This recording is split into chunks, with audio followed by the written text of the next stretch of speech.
일상의 소소한 행복을 나누는 소소공방입니다. 오늘은 여성들의 건강을 위협하는 질환 중에 하나인 난소암에 대해서 알아보려고 합니다. 여성암 사망률 중에서 좀 높은 편인데 초기 증상이 없다 보니 발견하기가 어려운 경우가 많고요. 알게 되면 이게 굉장히 진행된 다음에 알게 돼서 침묵의 암살자로 불리는 난소암입니다.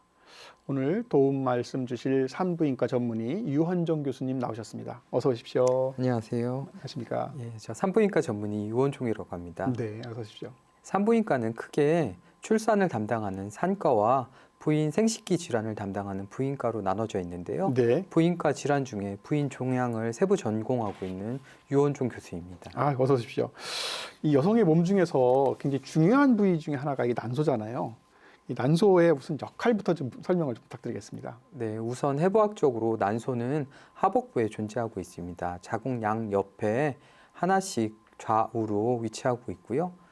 모양과 크기는 아몬드 모양과 비슷하다고 생각하시면 됩니다. 네. 우선 난소가 하는 기능은 한 달에 한 번씩 난소에서 난자를 난소 밖으로 배출하는 역할을 하고 있고요. 네. 또 여성 호르몬인 에스트로겐을 꾸준히 배출을 해서 여성을 더욱더 여성스럽게 만드는 역할을 하고 있습니다. 네.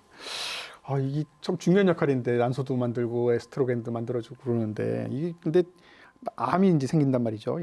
난소암은 어떤 질환입니까? 네, 다른 암과 마찬가지로 난소에 생기는 암을 난소암이라고 하고요. 여성 생식기 암 중 대표적인 암 중에 하나입니다. 네. 난소를 구성하고 있는 조직학적 타입에 따라서 여러 가지 타입이 나눠지는데요.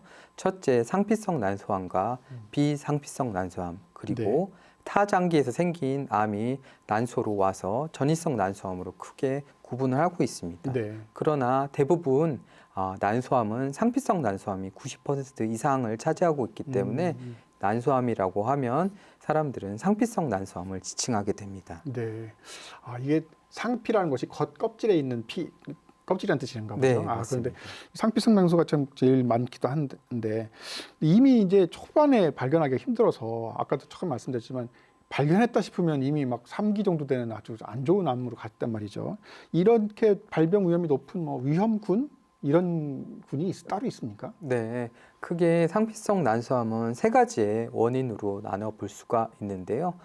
상피성 난소암이 생기는 원인은 첫 번째로 나이, 두 번째로 유전적 요인, 네. 세 번째로는 식이 환경적 요인에 의해서 생길 수 있다고 되어 있습니다. 네. 첫 번째 나이로는 나이가 많아질수록 40대에서보다는 70대에서 발병 위험 요소가 훨씬 더 높아졌다고 되어 있고요. 네. 두 번째 유전적 요인으로 알 수 있는데 상피성 난소암의 15에서 20% 정도는 유전성에 의해서 발생한다고 되어 있습니다. 네. 그래서 브라카 유전자가 가장 대표적인 유전성 요인인데요. 이 브라카 유전자의 돌연 변이가 생겼을 때 난소암이나 유방 같은 암들이 증가한다고 되어 있고요. 네. 세 번째로는 식이 환경적 요인이 그 영향을 미칠 수가 있습니다. 네. 비만이나 과체중, 지방의 과다 섭취 등이 이런 난소암 발생 빈도를 높인다는 보고가 있을 수 있는데요. 또한 난소암 발생에 아주 중요한 역할을 하는데 난소 상피의 손상과 복귀 과정의 이상으로 발생할 수 있다는 가설이 있습니다. 즉 난소에서 난자를 많이 배출을 할수록 배란이 많이 될수록 난소암이 많이 발생할 수 있는데요. 네. 초기 초경 연령이 빠르거나 폐경 연령이 늦은 경우, 가임기에서 임신을 하지 않아서 계속 쉼 없이 배란을 하는 경우, 임신을 했다 손 치더라도 모유 수유를 하지 않아서 계속 배란되는 경우 난소암 발생이 높아질 수 있고요. 우리나라나 일본 같은 저출산 국가에서 최근 들어서 난소암 발생이 증가하는 이유는 이런 데서 들 수 있을 것 같습니다. 그렇군요. 고위험군이라고 할 수 있는 것이 이제 나이가 들수록 생길 수 있고, 그다음에 비만도 과체중 비만도 들어 있고, 초경이 빨았을 경우도 혹은 폐경이 늦었을 경우도 다 고위험군이더라고. 특히 유전자 병원 같은 것도 검사를 또 해봐야 될 것 같네요. 난소암 환자 중에서 자주 호소하는 어떤 증상 같은 것이 따로 있나요? 불행히도 난소암은 초기에는 증상이 거의 없습니다. 난소암 환자들은 대부분 애매하게 내과를 먼저 찾는 경우가 많거든요. 아, 그렇군요. 속이 더부룩하다든가 배가 음. 불러온다든가 음. 소화가 안 된다든가 하복부 동통이 있어서 네. 애매하게 내과를 찾았다가 복부에 종양이 발견되어 산부인과에 오는 경우가 많습니다. 그런데 안타깝게도 네. 이런 경우에는 대부분 3기 말 4기인 경우가 많이 있습니다. 네. 그래서 여성이라고 하면 젊고 증상이 없더라도 정기적으로 산부인과 검진을 받는 게 아주 중요하고요. 특히 집안에서 아니면 가까운 친척 중에 부인암, 특히 난소암이나 유방암 같은 유전성 암을 가지고 있다고 하면 정기적인 산부인과 검진을 받는 게 더욱 중요합니다. 아, 그렇군요. 주의를 상당히 기울일 것이 되게 중요할 것 같고, 이게 또 별도의 어떤 통증 때문에 갔는데 내과를 거쳐가지고 산부인과를 가는 것도 한번 고려를 한번 해봐야 되겠네요. 그래서 이 의심 증상이 있으면 어떤 검사를 해야 될 것 같은데, 아까처럼 이 초기에 검진하기 힘들잖아요. 네. 어떤 그 검진이 좀 필요할 것 같습니까? 일반적으로 신체 진찰을 하거나 건강 검진에서 복부에 종양이 발견되면 산부인과에 오는 경우가 있습니다. 산부인과에 왔을 때 일반적으로 신체 검진을 하게 되고 골반 질 초음파를 시행하게 됩니다. 그리고 혈액 검사 중에 혈액 표지자 검사 CA125 검사를 시행을 하게 되는데요. 네네네. 이런 것들을 종합해서 판단을 해서 양성 종양으로 판단이 된다고 손치더라도 종괴의 크기나 모양, 환자분이 나이들을 고려해서 추가 검사가 필요하기도 합니다. 네. 그래서 이런 검사들을 시행을 했을 때 난소암이 의심된다고 하면 CT나 PET-CT, MRI 또는 필요에 따라서 위나 대장 내시경 아니면 유방 검사 같은 추가 검사가 필요할 수도 있습니다. 네. 아까 이제 그 여러 가지 고위험 인자들 이제 나이도 있었고 뭐 과체중도 있었고 그랬는데 그 중에 하나가 이제 또 유전자 변형이 있었단 말이죠. 이게 안젤리나 졸리가 검사해가지고 이제 있으니까 막 건강한 사람 몸을 다 이렇게 해내서 그때 한참 막 갑론의 막 말이 많았었거든요. 맞습니다. 그거에 대해서 좀 그 모든 여성들한테 다 필요한 것인지 아니면 따로 뭐 권고하는 여성들이 있는지 좀 궁금합니다. 네. 좀 전에 제가 브라카 유전자 돌연변이에 대해서 말씀을 드렸는데요. 네. 모든 여성에서 이 브라카 유전자 검사를 시행하지는 않습니다. 전에 말씀드렸듯이 상피성 난소암 환자의 15에서 20% 정도가 유전성 난소암으로 알려져 있습니다. 그러므로 유전성 난소암의 가능성이 높은 여성에서 이런 브라카 유전자 검사를 추천하게 되는데요. 그런 여성으로는 직계 가족에서 유전성 암을 가지고 있거나 가족 중 브라카 유전자 변이가 있는 경우, 그리고 직계 가족 중 유전성 암이 평균 발생 연령보다 월등히 일찍 발견된 경우, 그리고 가까운 친척에서 유전성 암 중 희귀암이 발견된 경우, 그런 환자분들에게서는 유전성 브라카 검사를 권유하게 돼 있습니다. 아, 그렇군요. 그러니까 유전성 혹은 가족력 뭐 이런 것들이 되게 중요한 포인트 중에 하나이기 때문에 긴장하고 그거를 좀 생각을 해봐야 되겠네요. 네. 실제로 그 검사를 받은 분이 있어서 저희가 한번 만나보고 왔거든요. 어떻게 결과가 났는지 한번 보도록 하겠습니다. 네, 여성의료센터에서 그때만 조금 먹고 안 먹었어요. 네.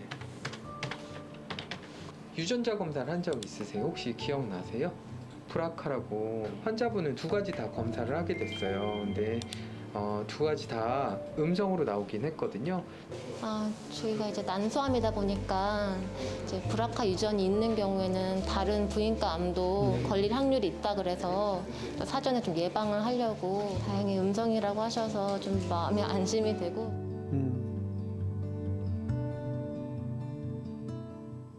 그 유전자 그 검사는 어떻게 합니까? 그 돌연변이가 있는지 없는지는. 네, 환자분에게 혈액을 채취해서 음. 혈액에서 유전자 변이가 있는지 알아보게 돼 있습니다. 아, 그렇군요. 그래서 만약에 유전자 검사를 했는데 내가 브라카 유전자의 변이가 발견이 됐어요. 그럼 어떻게 해야 되나요? 우선 브라카 유전자 돌연변이는 유전자의 보인자를 가지고 있으면 자녀에게 한 반수 정도 유전이 되는 상염색체 우성 유전을 하게 됩니다. 이런 브라카 유전자의 돌연변이가 있는 경우 모든 환자에게 다 유방암이나 난소암 같은 암이 발생하는 것은 아닙니다. 난소암의 경우 전체 생존 기간 중 한 30% 환자에서 암이 발생한다고 돼 있고요. 유방암은 60에서 70% 이상 환자에서 발생한다고 돼 있습니다. 네. 그러니 보통 환자에 비해서는 월등히 높은 그런 암 발생 빈도를 가지고 있죠. 그렇기 때문에 주기적으로 검사를 해서 조기에 이런 암이 발생하는지 안 하는지 검사하는 게 아주 중요합니다. 네. 첫 번째로 유방암 발생을 검사하기 위해서 유방 신체 검사나 유방 초음파, 유방 촬영 같은 거를 매 시행하는 것이 좋고요. 난소암도 신체 검사나 질 초음파, 그다음에 암 표시자 검사는 CA125 같은 검사를 매 시행하는 것이 좋습니다. 네. 그러나 안타깝게도 유방암과 달리 난소암은 조기에 발견하기가 어렵기 때문에 실은 그럼에도 불구하고 예방할 수 있는 방법이 어느 정도 있습니다. 그 경구 피임약을 장기 복용을 했을 때 네. 유방암 발생률을 한 50% 낮출 수 있다는 그런 보고가 있기에 브라카 유전자 변이가 있는 고위험군 환자에서는 경구 피임약을 추천하기도 합니다. 일부러 그러니까 난소를 좀 일을 못하게 막아주는 역할을 하겠군요. 이게 네, 그렇군요. 이게 그래서 예후가 좋지 못한 암이라서 처음에 발견하지 못하면 굉장히 안 좋고 그래서 미리 예방을 하거나 먼저 좀 초기에 발견해야 되는데 초기에 발견할 수 있는 어떤 하면 완치는 잘 되는 편입니까? 물론 초기에 발견하면 완치될 수 있습니다. 난소암도 다른 암종과 같이 병기에 따라 생존율이 달라질 수가 있고요. 네. 초기에 발견해서 치료를 열심히 하면 완치할 수 있습니다. 물론 난소암이 부인암 중에서 예후가 제일 나쁘고 생존율이 나쁘다고 알려져 있는데 그런 이유는 조기에 발견을 못하고 발견 당시에 복막에 많이 퍼져 있어 3기 말 4기에 발견되기 때문에 그런 네. 거거든요. 예. 그래서 조기에 발견한다고 하면 즉 1기 난소에 있거나 아니면 2기 골반 내까지만 전이된 경우에는 각각 1기에선 생존율이 90% 이상, 2기에선 70% 이상 되기 때문에 발견 후 치료를 적극적으로 받고 추후 항암 화학요법을 했을 경우 생존율이 굉장히 높아지며 완치까지 기대할 수 있습니다. 네. 이 모든 암이 그렇습니다만 초기에 발견할수록 생존율이 좀 높아지는 건 거의 비슷한 것 같고요. 이 난소암도 역시 이 병기에 따라서 어떻게 치료를 할 것인가 대응 전략이 좀 달라질 것 같긴 한데 진행 단계가 좀 어떻게 나눠지는지 좀 설명을 좀 부탁드리겠습니다. 네, 모든 암종이 병기는 1기에서 4기로 나뉘어져 있습니다. 네. 난소암도 마찬가지로 1기에서 4기로 나뉘어져 있는데요. 네. 1기는 암이 난소에만 국한되어 있는 경우를 1기라고 말하게 되고요. 네. 2기는 난소에서 벗어나서 골반까지 파급된 경우, 3기는 복강 내에 다른 기관에 전이가 돼 있거나 복강 내 임파선에 전이가 돼 있는 경우, 네. 4기는 복강을 벗어나 폐나 뇌 등 다른 기관에 전이가 돼 있거나 다른 임파선에 전이가 돼 있는 경우를 4기라고 일컫습니다. 그렇군요. 이게 암이 발견이 되면 아무래도 이제 환자의 나이나 건강 상태, 상황 정도를 고려해가지고 치료를 하는 것이 이제 바뀔 것 같은데요. 치료 방법은 어떻게 나뉩니까? 일반적으로 암 치료라고 하면 수술, 항암, 방사선 치료로 나눠져 있는데요. 네. 난소암은 수술과 항암 치료가 일반 표준 치료입니다. 네. 수술을 하고 나서 항암 치료를 하거나 암이 어느 정도 진행된 경우 항암 치료를 먼저 해서 진행된 암을 조절한 후 수술을 하고 다시 항암 치료를 시작하기도 하는데요. 네. 두 가지 방법 모두 난소암의 표준 치료가 되고 있습니다. 네. 일부 재발성 난소암 환자에서 증상 개선을 위해서 방사선 치료도 하긴 하는데 방사선 치료가 난소암의 표준 치료는 되지는 않습니다. 그렇군요. 요즘 최근 들어가지고 이제 생존율을 높이고 치료율을 높이는 새로운 치료 전략들이 막 생기고 있잖아요. 주목할 만한 최근에 이제 떠오르고 있는 치료 방법은 어떤 것들이 있습니까? 네, 제가 말씀드렸듯이 난소암은 예후가 좋지 않아서 여러 과학자들이 난소암의 생존율을 높이기 위해서 많은 새로운 치료법을 도입하고 있습니다. 네. 크게 두 가지로 나누어서 수술적 치료법이 개선되고 있고 항암 치료법이 개선되고 있는데 수술적 치료법 중에 최근 많이 보고되고 있는 게 하이팩이라는 치료법입니다. 네. 하이팩은 수술 중에 고온, 온열, 항암 화학요법을 시행하는 것인데요.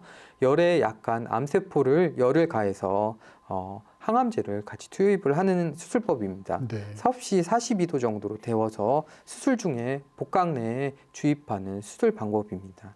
그러나 이 수술법이 모든 난소암 환자에서 가능한 것은 아닙니다. 그런 이유는 난소암 치료가 수술 자체가 굉장히 오랜 시간이 걸리는데 이 하이팩 치료 자체가 2시간 이상이 추가로 더 걸리게 되고요. 수술 후에 중환자실 치료를 해야 하므로 고도의 환자 관리가 필요합니다.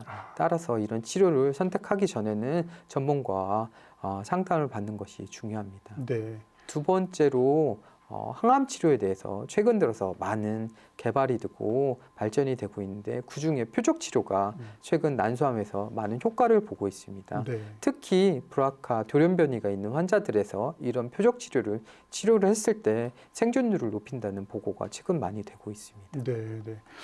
옛날에 그 표적 치료 그러면 막 이제 타겟 놓고서 이제 로켓이 쫙 가가지고 막 쏘는 것처럼 맞습니다. 해가지고 희망적이었었는데 최근에 사실 저희 그 소속 공방에 난소암 사기에 걸리셔서 생존율이 굉장히 떨어졌던 분이 잘 극복하시는 과정 말씀해 주셔서 나오셨었거든요. 네. 그래서 아밍아웃이라고 하는 말씀도 나눠주시고 네. 어떻게 살고 있는지도 말씀해 주셨는데 굉장히 열심히 아주 긍정적으로 살고 계셔가지고 저희도 모두 감명을 받았었는데 네.